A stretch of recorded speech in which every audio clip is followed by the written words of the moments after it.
Magandang buhay mga suki. Ayan, tanghali na naman, kailangan natin magluto. At ito ang aking recipe, ang kangkong. Ang kangkong, murang kangkong. At masustansyang kangkong. Ayan, samahan niyo ako mga suki. Ito na mga suki yung aking fried bangos. Ayan, inuna natin siyang lutuin. Luto na siya. Ayan. Ahunin na natin ang ating fried bangos. Ayan. Yan, yung ulo na lang ang natitira. Simulan na natin mga suki ang ating pagluluto. Ayan ang una nating ilalagay dahil mainit na yung ating kawali, ang butter. Unsalted butter pa rin ang aking gamit. Ayan, tunawin muna natin siya. Maglalagay din tayo mga suki ng olive oil. Ayan, isang kutsarang olive oil lang.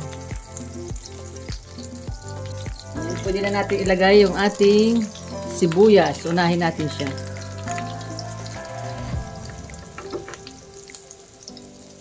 Ayan, isunod na natin ang bawang.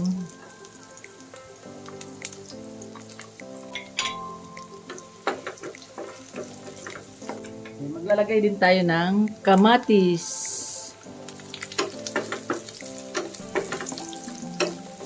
Ayan, ilagay na rin natin ang ating paminta. Lagyan natin siya.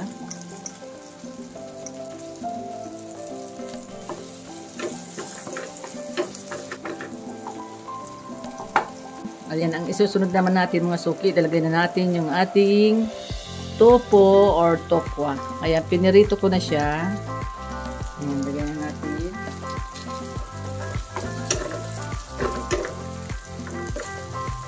Ayan, pwede na. Ilalagay na natin mga suki yung ating kangkong. Ayan, salagang 10 piso na kangkong. Ayan, lagyan na natin siya dyan. Ayan, takpan muna natin siya mga suki para kumupos yung ating kangkong. Ayan. Tingnan na natin mga suki yung ating kangkong. Ayan, kumupos na siya. Ayan, pwede na tayong maglagay ng oyster sauce. Ito yung aking gagamitin. Ayan, lagyan natin siya ng ayan, 2 kutsara lang. Ayan, haluin muna natin siya. Maglalagay tayo mga suki ng tubig para naman lumambot yung ating kangkong. Ayan, maglalagay din tayo mga suki ng fish sauce.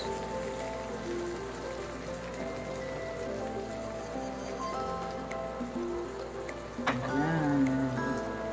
Oh, sarap ang ating adobong kangkong. Tingnan natin.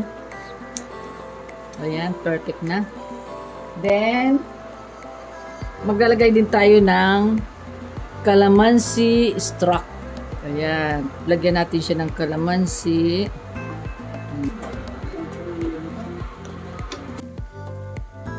Ayan, takpan muna natin siya mga suki. Tingnan na natin mga suki yung ating kangkong. Ayan, luto na.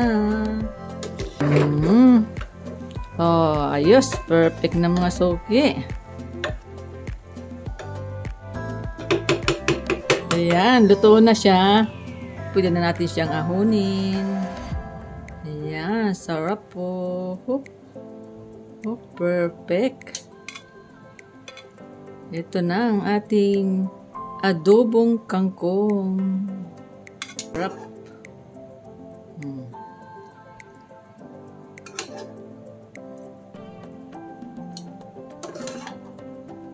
Ayan mga suki yung ating kangkong.